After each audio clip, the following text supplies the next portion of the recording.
أعوذ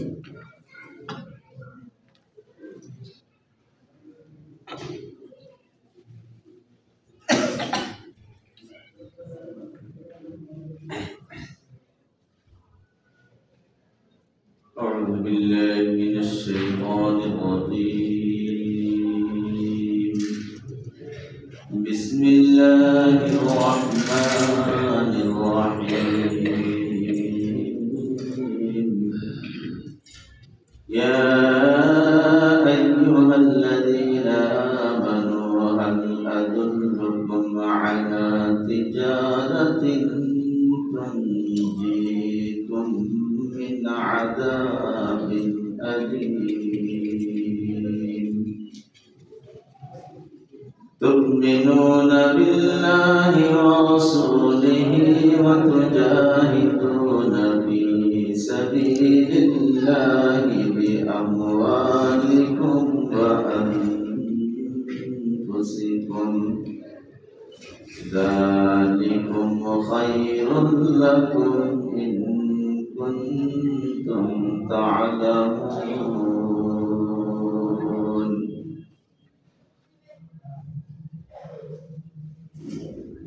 يغفر لكم ذنوبكم ويدخلكم جنات تجري من تحتها الأنهار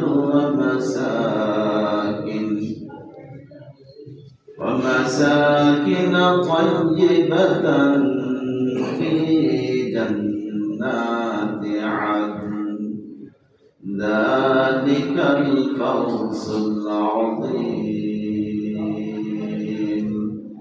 صدق الله مولانا العظيم. আল্লাহ পাকের বহুত বড় ihsan ফজলার করম, যিনি বড় মেহেরবানি করে আপনি আমাকে আজকের এই ইশার জামাত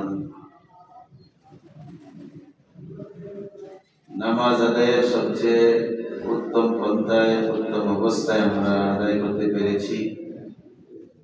জামাতের ভিতরে আমরা অনেক ভাইরাই শরীক ছিলাম। আল্লাহ পাক বড় আরেকটু বেশি মায়া করে আপনি আমাকে তার ঘরের আরেকটু বেশি সময় মেহমানদারি করার তৌফিক দান করছেন।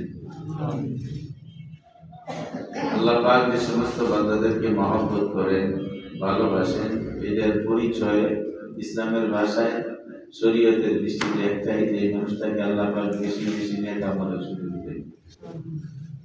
আল্লাহ পাক যাদের উপরে রাগ করছে, গুসা করছে, বোঝার কোনো উপায় নাই। দুনিয়ার কোনো মাপকাঠিতে মাপার বোঝার কোনো সুরত নাই। একটা সুরত এই আছে যে যাদের উপরে আল্লাহর গজব আছে, আল্লাহর রাগ আছে, গুসা আছে, এরা নেক আমল করতে পারে না, এরা সালাত আদায় করতে পারে না। নাউযুবিল্লাহি মিন যালিক।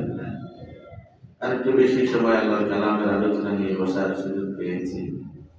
একটা মানুষ কিয়ামত পর্যন্ত উম্মতে মুহাম্মাদিরা থাকবে, নতুন কোন নবীও আসবে না, আসমানি কোন কিতাবও আসবে না। কিয়ামত পর্যন্ত যদি মানুষ ধর্মের উপরে কায়েম থাকে, ধর্মের উপরে স্থিতিশীল থাকতে চায়, ধরে রাখতে চায়, বহাল থাকতে চায়, তাহলে আল্লাহর কালামের বিকল্প আর কিছু তার সামনে নাই। কথা কি? আর কিছু তো নাই আমাদের সামনে। আর এই কালাম বোঝার জন্য ওলামায়ে কেরামের সাথে সম্পর্ক রাখা, তাদের কাছে যাওয়া, সময় পাইলেই সময় দেওয়া। তাদের ভিতরে আছে আল্লাহর কালাম, তাদের ভিতরে আছে আল্লাহর নবীর সুন্নাহ। এই হিসাবে আল্লাহর কালাম যতদিন এই দুনিয়াতে থাকবে, তার সাথে যত মানুষ সম্পর্ক রাখবে, আশা করা যায় এই সমস্ত মানুষগুলো এই দুনিয়াতে ঈমান নিয়ে জীবনযাপন করবে, মওতের সময় ঈমান নিয়ে কবরে যেতে পারবে। এই কোরআন শরীফ থেকে দূরে যাই গিয়ে ঈমানের উপরে থাকা, কোরআনের সাথে সম্পর্ক না রেখে ইসলামকে ধরে রাখা কখনো সম্ভব নয়। অতএব আমাদের উচিত আল্লাহ পাক বড় মেহেরবানি করে কোরআনের সাথে একটু সময় দেওয়ার সুযোগ বিধান করলেন। সেই মহান দাতা দয়ালু আল্লাহ রাব্বুল আলামিনের দরবারে আবার লাখো কোটি শুকরিয়া আদায় করি, অন্তর থেকে আবার বলি আলহামদুলিল্লাহ। আমরা 28 নম্বর পারা সূরা সাফের, এটা 61 নম্বর সূরা, সূরা সাফ। এখান থেকে 10, 11, 12 নম্বর 3টা আয়াত আমরা তেলাওয়াত করেছি। সংক্ষিপ্তভাবে আমরা অনুবাদটা শুনি। ইয়া আইয়ুহাল্লাযীনা আমানু, হে বিশ্বাসীগণ, হে ঈমানদাররা, হাল আদুল্লুকুম আলা তিজারাতিন, আমি কি তোমাদেরকে বলে দেব এমন একটা ব্যবসার কথা, যে ব্যবসা তুনজিকুম মিন আযাবিন আলীম, যেটা খুব যন্ত্রণাদায়ক শাস্তি থেকে নাজাত দান করবে। আমি কি তোমাদেরকে বলে দেব না এমন একটা ব্যবসার কথা, যে ব্যবসা করলে পরে তোমাদেরকে কঠিন যন্ত্রণাদায়ক আযাব থেকে নাজাত দেওয়া হবে। ব্যবসাটা কি? তুমিনুনা বিল্লাহি ওয়া রাসূলিহি, তোমরা আল্লাহ এবং আল্লাহর রাসূলের উপরে ঈমান আনো, একটা কাজ। আরেকটা কি? ওয়া তুজাহিদুনা ফি সাবিলিল্লাহি বিআমওয়ালিকুম ওয়া আনফুসিকুম, তোমরা তোমাদের জীবন, জান এবং তোমাদের সম্পদের দ্বারা আল্লাহর রাস্তায় জিহাদ করো। ব্যবসার ধরন কয়টা পাইল? দুইটা, আল্লাহ রাসূলের উপরে ঈমান আর নিজের জান এবং সম্পদ নিয়ে আল্লাহর রাস্তায় কি করা? জিহাদ করা। যালিকুম খায়রুল লাকুম, এই ব্যবসাটা তোমাদের জন্য অনেক উত্তম। সুবহানাল্লাহ। কে বলতেছে? আল্লাহ। আল্লাহর কালাম। আল্লাহ পাক নিজে বলতেছে যালিকুম খায়রুল লাকুম, এই ব্যবসা তোমাদের জন্য উত্তম, ইন কুনতুম তা'লামুন, যদি তোমরা বুঝো। সুবহানাল্লাহ। অনেকেরই বুঝেও আসে না যে কোন ধরনের ব্যবসা হইছে। হ্যাঁ, ঈমান আনা আর জানমাল নিয়ে আল্লাহর রাস্তায় কি করা? জিহাদ করে, এটা কোন ধরনের ব্যবসা? যদি তোমরা বুঝো, এটা তোমাদের জন্য অনেক উত্তম। সুবহানাল্লাহ। একটা তো হইল তোমাদেরকে যন্ত্রণাদায়ক আযাব থেকে নাজাত দিবে, আরেকটা হইল তোমরা যদি বুঝো, এটা তোমাদের জন্য অনেক উত্তম। এই ব্যবসার লাভের ভিতরে আমরা দুইটা কথা শুনলাম, একটা হলো যন্ত্রণাদায়ক আযাব থেকে নাজাত, আরেকটা হলো তোমরা যদি বুঝো তোমাদের জন্য অনেক উত্তম। আর কি? ওয়ায়াগফির লাকুম যুনুবাকুম, আল্লাহ পাক তোমাদের গুনাহটা মাফ করে দিবে। সুবহানাল্লাহ। 3 নম্বর উপকারের কথা, ওয়া ইউদখিলকুম জান্নাতিন তাজরি মিন তাহতিহাল আনহার, এবং তিনি তোমাদেরকে প্রবেশ করাইবেন এমন জান্নাতে, যে জান্নাতের তলদেশ দিয়ে নহর প্রবাহিত হইবে। সুবহানাল্লাহ। ওয়া মাসাকিন তাইয়্যিবাতান ফি জান্নাতি আদন। 4 নাম্বার আরেকটা লাভের কথা আল্লাহ ঘোষণা করলেন, তোমাদের বাসস্থানের ব্যবস্থা করবেন চিরস্থায়ী জান্নাতের ভিতরে। চিরস্থায়ী জান্নাতের ভিতরে তোমাদের জন্য বাড়ি বানায়। যালিকাল ফাওজুল আযীম, আর এটা হলো মহান বিজয়। সুবহানাল্লাহ। সেটা হলো মহান বিজয়, মহান সফলতা, যে মহান সফলতার সাথে আর কোন সফলতার তুলনা করা চলে। তাফসীরের ভিতরে আছে, আমরা জাগতিক দৃষ্টিকোণ থেকে যদি বিবেচনা করি, খুব মনোযোগ সহকারে কথাগুলো শুনবো, সংক্ষিপ্ত আগে বলছি, আলোচনা হবে। জাগতিক দিক থেকে পৃথিবীর উন্নতির মাপকাঠি সারা বিশ্বের সমস্ত বুদ্ধিজীবীরা একমত, এই বিশ্বের অর্থনৈতিক উন্নতির চাবিকাঠি 14 আনা ব্যবসার সাথে নির্ভরশীল। 14 আনা ব্যবসার উপরে নির্ভরশীল। আর 2 আনার ভিতরে এই চাষাবাদ, চাকরিজীবীরা যারা 1 লাখ, 1.5 লাখ, 50,000 থেকে শুরু করে 5 লাখ টাকা পর্যন্ত বেতন পাই, বলছে সমস্ত চাষাবাদ আর সমস্ত চাকরির পয়সা, এইটা হলো অর্থনৈতিক উন্নতির 2 আনা। 14 আনা কোথায়? ব্যবসা। এই ব্যবসা আমরা লাভ কম বেশ লাভ করি, অথবা অনেক জায়গায় আমরা ক্ষতিগ্রস্ত হই, অনেক জায়গায় ব্যবসায় লস হয়। মূল টার্গেট থাকে 5টা জিনিস। দুনিয়ার মৌলিক চাহিদা কয়টা? 5টা। মৌলিক চাহিদা 5টা: অন্ন, বস্ত্র, চিকিৎসা, শিক্ষা, বাসস্থান। ঠিক আছে? মৌলিক চাহিদা কয়টা? 5টা। এই 5টার ভিতরে অন্ন, বস্ত্র, খাওয়ান লাগবো, ভরণ লাগবো, ঠিক আছে না? আর খাওয়ান লাগবো, ভরণ লাগবো, পেটটা তো ভালো রাখা লাগবে, ওই জন্য চিকিৎসা আছে।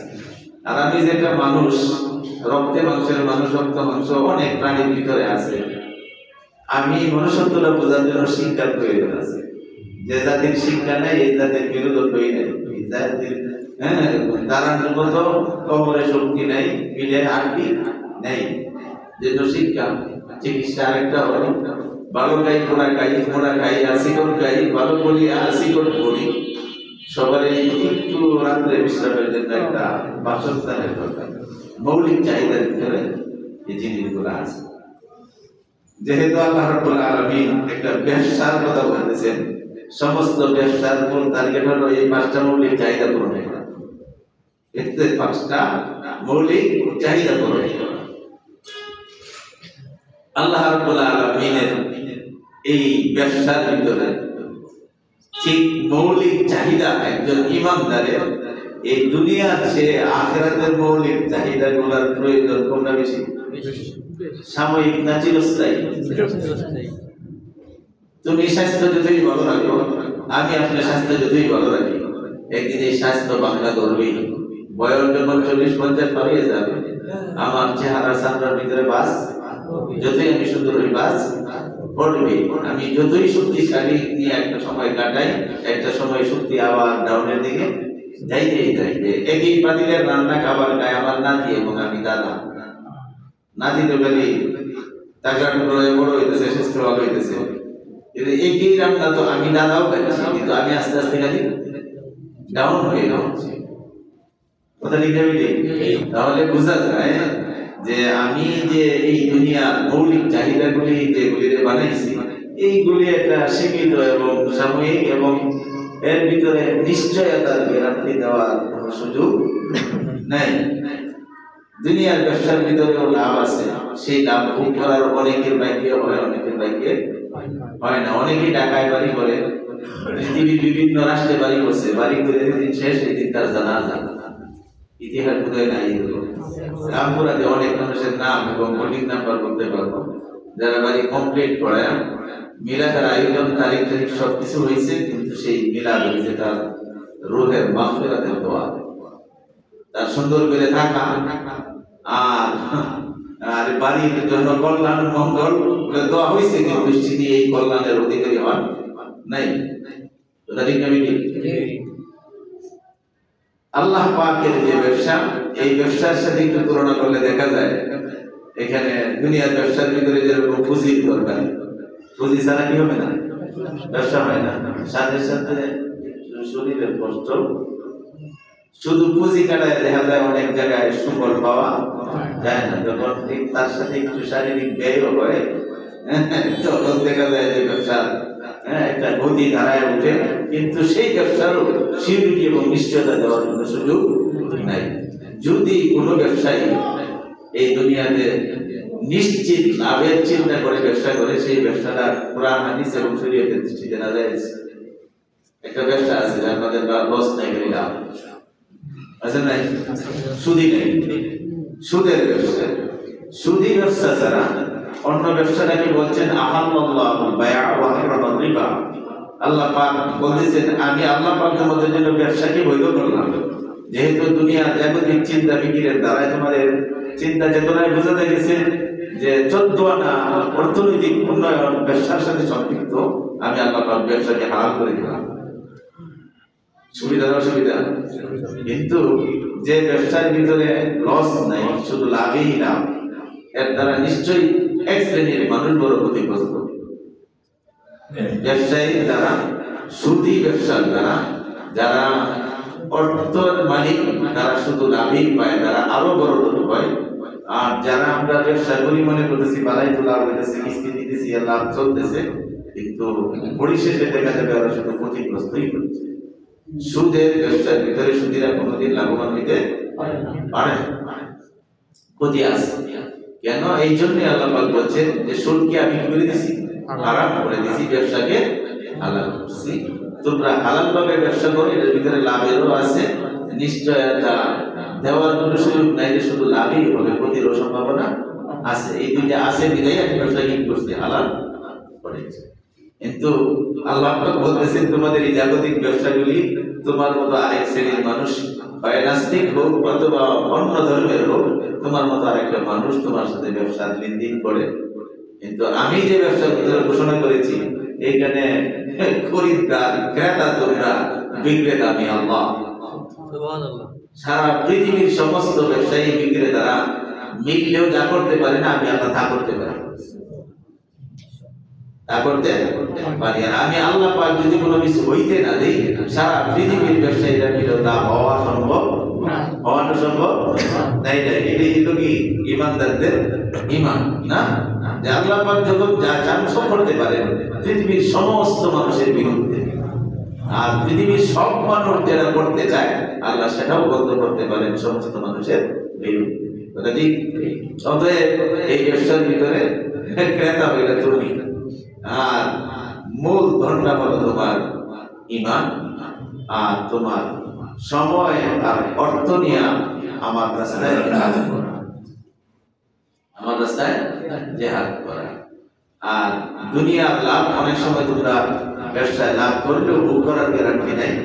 তো আমি যে গ্যারান্টিটা দিচ্ছি এর ভিতরে কোনো রকমের সন্দেহ নাই। সুবহানাল্লাহ, এর ভিতরে কোনো সন্দেহ নাই। আর আমি ব্যবসায় যে লাভটা দিই সেই লাভটার প্রতিবন্ধকতা তৈরি করার ক্ষমতা পৃথিবীর কারো।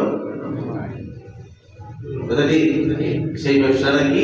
সেই ব্যবসাটা আল্লাহ পাক নিজে বলতেছেন যে তোমরা ঈমানের সাথে আমি আল্লাহ পাককে রাজি খুশি করার জন্য চেষ্টা করবা, তোমাদের জান এবং মাল নিয়ে, তোমাদের জীবন এবং তোমাদের সম্পদ নিয়ে আমি আল্লাহ পাকের বিধান মতো চলার জন্য চেষ্টা করবা। সেটাই জিহাদ। জিহাদের অর্থ মনে শব্দটা শুনলেই মনে করে যে এটা বোধহয় শুধু যুদ্ধের ময়দানে শত্রুদের সামনে তরবারি নিয়ে দাঁড়ায়, সেটাও জিহাদ। কিন্তু আমি আমার জীবনটাকে চেষ্টার মাধ্যমে আল্লাহ রাসূলের সন্তুষ্টির পথে পরিচালনা করবো, এটা আরো বড় জিহাদ। হাদিসের ভিতরে আল্লাহ রাসূল এইরকম শত্রুদের সাথে যুদ্ধ করে ফিরে আসার পথে বলতেছেন আমরা একটা ছোট জিহাদের দিকে ফিরে আসছি, আর একটা বড় জিহাদের দিকে প্রত্যাবর্তন করতেছি। সুবহানাল্লাহ। তাহলে এটিকে ছোট বলা হয়েছে শত্রুদের সাথে যুদ্ধ করা, কারণ এটা সমস্ত সাধনা চেষ্টা একটা অংশ শত্রুদের সাথে কি করা, জীবন যুদ্ধে লিপ্ত হওয়া। কিন্তু তোমার সার্বিক জীবনটাকে আল্লাহ রাসূলের কন্ট্যাক্ট মতো পরিচালনা করা, এটা হলো বড় জিহাদ, যেটার জন্য নির্ধারিত যুদ্ধের সময় নয়, পুরা হায়াতটা তোমার জন্য, তার জন্য বাজে যে তোমার এই জিন্দেগি, তোমার পরিবার, তোমার সমাজ, তোমার অর্থনৈতিক অবস্থা, তোমার ব্যবসার অবস্থা, তোমার চাকরি জীবনের অবস্থা, সব কিছুর ভিতরে বৈধতার স্বীকৃতি নিয়ে আল্লাহ রাসূলকে সন্তুষ্ট করার যে চেষ্টাটা, পুরাটার ভিতরে আমি জিহাদের মতো সাবধান, পুরাটার ভিতরে আমি জিহাদের মতো। তুমি যখন গুনাহ থেকে ফিরবা, হারাম থেকে ফিরবা, চেষ্টা করে ফিরবা, মনে চায় একটু ভালো খাই, ভালোভাবে থাকি, কিন্তু হাতটা বাড়ায় যাবে হারামের দিকে, না কষ্ট করতে রাজি আছি, হারাম উপার্জন করবো না। এই যে চেষ্টাটা রয়েছে মনের সাথে, নামাজে দাঁড়ানোর পরে মনটা বিভিন্ন দিকে চলে যায়, তুমি চেষ্টা করে আল্লাহ রাসূলের দিকে ফিরে আনতেছো, আখিরাতের মনে করতেছো, যতবার মনটা ঘুরে ঘুরে আসতেছে ততবার নতুন নতুন জিহাদ করার সব তোমার আমলনামায় দেওয়া হবে। এই জিহাদটা আমার জীবনটা ব্যক্তি, আমার জীবনের শেষ পর্যন্ত যতদিন আমি বেঁচে আছি ততদিন পর্যন্ত আমার জিহাদ চলতে থাকবে মনের সাথে, শয়তানের সাথে। সেইখানে জিহাদের ময়দানে শত্রুপক্ষ, বিরোধীরা হলো শত্রুপক্ষ, দুশমন, কাফের, ইহুদি, নাসারা, বেঈমান, বিজাতি। আর এইখানে তোমার সবচেয়ে বড় শত্রু হবে তোমার আত্মা, তোমার মন তোমাকে ডাইভার্ট করে বিভিন্ন দিকে নিয়ে যাবে। আর বড় আরেকটা শক্তি, তার নাম শয়তান। তার সাথে তোমার জীবনের শেষ শ্বাস পর্যন্ত জিহাদ করতে হবে। এই জিহাদের স্বীকৃতি যারা তোমরা দিবা যে আল্লাহ পাকের বিধানগুলি রাসূলের তরিকা মতো আমি আমার জীবন এবং আমি আমার সম্পদ নিয়ে ঈমানের সাথে চেষ্টায় লিপ্ত হব, আমার প্রত্যেকটা শ্বাসে প্রত্যেকটা কাজে কাজে আল্লাহ পাক জিহাদের প্রতি সওয়াব দান করুন। সুবহানাল্লাহ। দুনিয়ার লাভ বুক করার সুযোগ অনেক সময় হয় না, সারাদিন ব্যবসা করে লক্ষ টাকা উপার্জন করে আসার পথে টাকাও যায়, অনেক সময় জীবনও চলে যায়। আল্লাহ পাক বলতে চায় আমি তোমাদেরকে এই একটা স্বাভাবিক দুনিয়ার জিন্দেগির লাভ লোকসানের কথা বলি নাই, বরং যে অনন্ত শীতকালের জিন্দেগি, বড়কালের জিন্দেগি যার শুরু আছে শেষ নাই, সেই জায়গার ভিতরে তোমার মৌত থেকে শুরু করে তোমার মৃত্যু থেকে শুরু করে কবর, মৃত্যু, কবর, হাসর, মিজান, ফুলসেরা, এই ঘাটিগুলি সব জায়গার ভিতরে আমার ব্যবসার লাভ নিয়ে তোমাকে শেষ হিসাবের বেলায় একদম হিসাব ছাড়া আমি জান্নাতে মেহমান বানাবো। এইখানে জান্নাতে গেলে পরে কাপড় চোপড় পাওয়া যাবে না? পাওয়া যাবে? বস্ত্র আছে তো? খাবার যে কষ্ট হবে, এত জান্নাতীরা কেমনে খাওয়াই? খাবারের কষ্ট হবে। বাসস্থান আপনি আমার এই গুলশান বাড়িদারা, বিদেশের আমেরিকা এবং চীন, চায়না, জাপান, জার্মান, এদের বিল্ডিং এর চেয়ে জান্নাতের বাড়ি সুন্দর। অন্য হইল তো বস্ত্র হইল, বাসস্থান সাথে সাথে বলে অন্য বস্ত্র বাসস্থান হইয়াও তোমার ভিতরে কলিজার ভিতরে আমি আগুন জ্বালায় দিতে পারি। অত্যন্ত এয়ার কন্ডিশনের ভিতরে তুই ছটফট করে সারা রাত্রি জাগ্রত থাকবে, একটা সেকেন্ডের জন্য চক্ষু বন্ধ করার উপায় নাই, সেই শক্তি আমি আল্লাহ পাকের আছে না নাই? হ্যাঁ, কিন্তু জান্নাতের ভিতরে আমি যেখানে ঢোকাই দিব সেখানে দুঃখ কষ্টের কোনো চিন্তাই নাই। তাহলে ব্যবসা করার দরকার আছে না নাই? আরেকটা ওয়াদা আছে তাফসীরের ভিতরে লেখছে, তোমরা যদি তোমাদের ঈমানের সাথে আল্লাহ আল্লাহর রাসূলের সন্তুষ্টির পথে জান আর মাল নিয়ে চেষ্টা করতে থাকো, আরেকটা গ্যারান্টি, এটা হলো আখিরাতের বিজয়ের ভিতরে জালিকাল ফাউজুল আযীম, একটা মহা বিজয়, তোমাদের মহান সফলতা। এর মতো আর কোনো এর যে তুলনামূলকভাবে বড় কোনো সফলতা নাই। আমরা সেটা চাই না। আরেকটা জিনিস কি জানো, তাফসীরের ভিতরে বলতেছে যে এই মহান সফলতা আল্লাহ পাক যাদেরকে আখিরাতের জন্য নির্ধারিত করে রাখছেন, আল্লাহ পাক আখিরাতের এই সফলতার দ্বারা দুনিয়ায় থাকতেও এই লোকটাকে সফলকামী বানায়, এই আখিরাতের জাতি বানায়। অর্থাৎ যারা আখিরাতকে সুন্দর করবে, আমি আল্লাহ পাক দুনিয়ার আজাদ করে দেব, সুন্দর করে দেব। ওই যে বললাম শান্তির কথা, বিভিন্ন আরামায়েশের জিনিস, বিছানা, খাবার, কাপড় চোপড়, এয়ার কন্ডিশন রুম, বাসস্থান এবং অনেক হাজারো রকমের চিকিৎসার সরঞ্জামাদি আমি নিয়েও আগুনের ভিতরে আল্লাহ জ্বালাইতে পারে কি পারে না? সমস্ত ডাক্তাররা পারে, সমস্ত ডাক্তাররা বসে আছে চতুর্দিক থেকে। ওই যে বাবুল সাহেব যমুনা ফিউচারের চেয়ারম্যান, ওনার একটা শেষ কথা নাকি রেকর্ডিং এর ভিতরে আমরা হোয়াটসঅ্যাপের ভিতরে আসছিল, উনি একসময় নাকি বলতেছিলেন যে আধা ঘন্টার জন্য ভিতরে যে আমার আগুন চলতেছে, অশান্তি হচ্ছে, এটা আধা ঘন্টার জন্য যদি একটু প্রশমিত করতে পারো, একটু শান্তির ব্যবস্থা করতে পারো, আমি যমুনা ফিউচার পার্ক তোমাদেরকে দেব। ক্ষমতা আছে। ডাক্তাররা একদম বিজ্ঞ চিকিৎসক, পারদর্শী অভিজ্ঞ চিকিৎসকরা, নানান ধরনের চিকিৎসার সরঞ্জামের কোনো অভাব ছিল না, কিন্তু সে আগুনে জ্বলতেই ছিল, ভিতরে অশান্তি চলতেই ছিল। আল্লাহ পাক বলেন, জান্নাত আজাকে আজারে নওয়াসাত, আমি তোমাকে যে জান্নাত দিব, যে বাসস্থানের ব্যবস্থা করব, যেখানে খাবার দাবার থাকবে, যেখানে পরনের ব্যবস্থা থাকবে, আল্লাহু আকবার, 70 পল্লা কাপড় পরাবে একটা হুরকে, একজন জান্নাতি নারীকে 70 পর্দা কাপড়, পল্লা কাপড় পরাইলেও এই কাপড়ের আড়ালে তার শরীরের রং দেখা যাবে। সুবহানাল্লাহ। আছে না নাই? আল্লাহ পারবে কি পারবে না? দুনিয়াতে তার দৃষ্টান্ত রেখে দিয়েছে। বন্ধুরা ভালোরূপে বুঝো, তুমি যখন তোমার মায়ের পেটে ছিলে, তুমি আজকে মনে করতেছো ব্যবসা না করলে তোমার খাবার হবে না, হারামের দিকে হাত না বাড়াইলে তোমার উপার্জন হবে না, তোমার বাসস্থান সুন্দর হবে না, তোমার জীবন ধারণটা বড় কঠিন হয়ে যাবে। তোমার কি একটা সময় এরকম অতিবাহিত করো নাই, যেখানে কোনো ব্যবসা নাই, যেখানে কোনো চাষাবাদ নাই, যেখানে কোনো রাজনীতি নাই, যেখানে পরের হক মেরে দিলে খাওয়ার কোনো ব্যবস্থা নাই, তোমার হাত লড়ার এই ব্যবস্থা নাই, তোমার মুখটাও বন্ধ, আমি আল্লাহ পাক সেই জায়গার ভিতরে তো আমি তোমার খাওয়ায় আস্তে আস্তে বড় করছি। কথা ঠিক না বেটি? মায়ের পেটে খাবার দেয় নাই সত্য আছে? কে খাওয়ায়? মুখ দেও তো খাওয়ায়, মুখ দেও খাওয়ায় নাই। নবীর সাথে তার লাগাইয়া দেয়া মা পেটের ভিতরে খাওয়াইছে, সেখানে যদি আমি আলো বাতাস খাবার ঠিক মতো যদি আমি না পাইতাম, তাহলে আস্তে আস্তে এই গোশতের একটা টুকরা সুন্দর একটা মানুষের আকৃতি হয়ে সন্তানের রূপ ধারণ করতে পারতাম না। নিশ্চয়ই তিনি এখানে খাওয়াইছেন, কভার করে ইনটেক জায়গার ভিতরে রাখিয়া সমস্ত কিছু আলো বাতাস আল্লাহর কুদরতের হাতের দ্বারা সেখানে ঢুকাই খাওয়াইছে। সেখানে পেশাব পায়খানা হয় নাই, নাপাক গন্ধি দুর্গন্ধ কিছু নাই। আল্লাহ পাক যেন জান্নাতের বাড়ির সুসংবাদ দিয়ে বলতে চায়, তোদেরকে জান্নাতে আমি পড়াবো, জান্নাতে আমি খাওয়াবো, এমন পড়ানি পড়াবো, এমন খাওয়ানি খাওয়াবো, সেখানে কোনো পেশাব পায়খানা তোর মার পেটের মতো প্রয়োজন পড়বে না। সেখানে দরকার পড়ে নাই না, পড়ছে। সেখানে খাইছে ঠিকই, পানিও খাইছে, খাবারও খাইছে, আস্তে আস্তে আলো পাইছে, বাতাস পাইছে, পেশাব পায়খানার প্রয়োজন পড়ে নাই। আল্লাহ পাক যেন ওই জান্নাতের বাড়ির সুসংবাদ দিয়া বাসস্থানের ঠিকানা দিয়ে বলতে চায়, আমার বন্ধুরা তোরা আমার ব্যবসাটা কর, এই ব্যবসার মধ্যে আমার সাথে সারা পৃথিবীর ব্যবসা লস হইতে পারে, সারা পৃথিবীর ব্যবসায়ীরা বিক্রেতারা মানুষ মুসলিম অথবা অমুসলিম, তো আমি আল্লাহ পাক সারা বিশ্বের খালেক, আমি সর্বশ্রেষ্ঠা, আমি তোদের রিজিক দাতা। আমি বলতেছি এই ব্যবসার ভিতরে লাভ লাভ লাভ, উপকার উপকার, সফলতা সফলতা, ফাউজুল আযীম, মহান সফলতা দিয়ে দিন। এর ভিতরে কোনো সন্দেহ নাই, এর ভিতরে কোনো সন্দেহ নাই। তবে আরেকটা সুসংবাদ তোমাদের জন্য রইল, যে তোমরা যদি আখিরাতের জিন্দেগির সফলতা অর্জন করো, আখিরাতের জিন্দেগিতে একটা মানুষ সফল কাম হবে, একটা নারী একটা পুরুষ সফল কাম হবে, সেই লোকটা দুনিয়ার জিন্দেগিটা আমি আল্লাহ পাক আমার কুদরতের হাতের দ্বারা সুন্দর বানাই। কিন্তু বিপরীতটা মনে রাখবা, দুনিয়ার জিন্দেগি অনেকের জন্য সুন্দর হইতে পারে, হোক সে মুসলিম বা অমুসলিম, সেটা মুসলমান হলে হবে।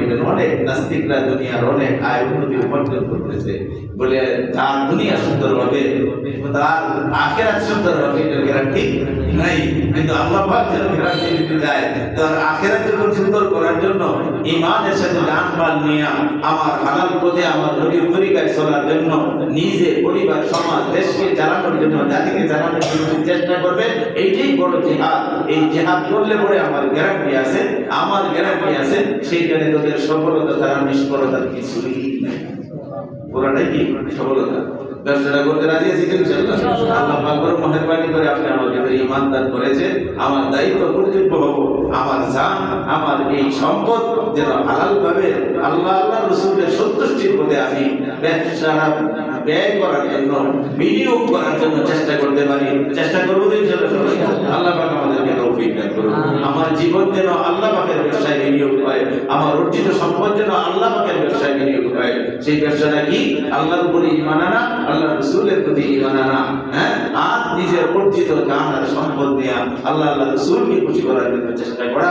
আল্লাহ পাক আমাদের সকলকে তৌফিক দান করেন। ওয়া আখিরু দাওয়ানা আলহামদুলিল্লাহি রাব্বিল আলামিন, ওয়াসসালাতু ওয়াসসালামু আলা সাইয়্যিদিল মুরসালিন। রব্বুল আলামিন, আমরা তোমার পরিবার, নবী নবী বান্দা, আয় আল্লাহ, নিশ্চয়ই তুমি বড় পছন্দ করো তোমার কালামের তিলাওয়াত করা, আলোচনা করা, শোনা। আয় আল্লাহ, নিশ্চয়ই তোমার আশিক, তারা তোমার কোরআনের আশিক। মাবুদ, আজকের এই বসাকে তুমি কবুল করে নাও। আয় আল্লাহ, যে ভালোবাসা মহব্বত নিয়ে, আয় আল্লাহ, যে দ্বীনের দরদ নিয়ে দিনের কথাগুলি বলতে যারা চাইছিল, আমি হয়তো তোমার কালাম বেশি করে বুঝাইতে পারি নাই, তোমার কুদরতের হাতের দ্বারা তাদের অন্তরের ভিতরে তোমার ব্যবসার বুঝ নসিব করে দাও। আয় আল্লাহ, আখিরাতের ব্যবসা বুঝার মতো তৌফিক দান করো। আয় আল্লাহ, এটি নাকি উত্তম ব্যবসা, এটি নাকি উত্তম ব্যবসা তুমি বলেছো, তার ভিতরে কোনো সন্দেহ নাই। আর এই ব্যবসা যারা করবে তারা নিশ্চয়ই মহান সফলতার মুখ দেখবে। আয় আল্লাহ, আজকের এই বিজয়ের দিনে, আমাদের দেশের বিজয়ের দিনে, আয় আল্লাহ, তোমার কাছে চাই আমাদেরকে আখিরাতের জিন্দেগিতে বিজয়ের বানায় দাও, আখিরাতের জিন্দেগিতে সফলতা নসিব করো। নিজে, আমার পরিবারের মেম্বার সহ, ফ্যামিলি, পরিবার, আয় আল্লাহ, আমার সমাজ, আমার দেশ, আয় আল্লাহ, সারা বিশ্বের মুসলমান উম্মতে মুহাম্মাদীকে সেই ব্যবসা বুঝা এবং সঠিকভাবে সেই ব্যবসার জন্য জান-মাল বিনিয়োগ করার তৌফিক দান করো। অসুস্থ যারা সেবা দান করো, সকলের রুজি রোজগারের ভিতরে বরকত দান করো। চাকরিজীবীদের চাকরিতে, ব্যবসায়ী ভাইদের ব্যবসায়, সকলের টাকা পয়সায় তুমি রহমত বরকত দান করো। আয় আল্লাহ, আখিরাতের ব্যবসার সফলতা দান করো, সাথে সাথে দুনিয়ার ব্যবসার ভিতরে জিন্দেগির ভিতরেও সফলতা নসিব করে দাও। আল্লাহ আমাদের মুর্দাদের কবরে করে হাদিয়া পৌঁছে দাও, তাদেরকে মাগফিরাত নসিব করে জান্নাতি বানায় দাও রব্বুল আলামিন। লাখো কোটি দুরূদ ও সালামের হাদিয়া সোনার মদিনা রওজা মুবারকে পৌঁছে সোনার মদিনা রওজা মুবারকে পৌঁছে দাও। আল্লাহ সেই জীবিত নবীর মনকে আমাদের প্রতি খুশি বানায় দাও। আল্লাহ আমরা যেন জীবনের শেষ পর্যন্ত কোরআনের সাথে লেগে থাকতে পারি। সোমবার দিনে তাফসীর হয়, আরো বেশি তো বেশি ভাইদেরকে দাওয়াত দিয়ে এখানে আমরা তোমার কোরআনের মহব্বতে আমরা একত্রিত হতে পারি, শুনতে পারি, মানতে পারি। সেই পরিবেশকে আরো বেশি বেশি করে সুন্দর করে দাও।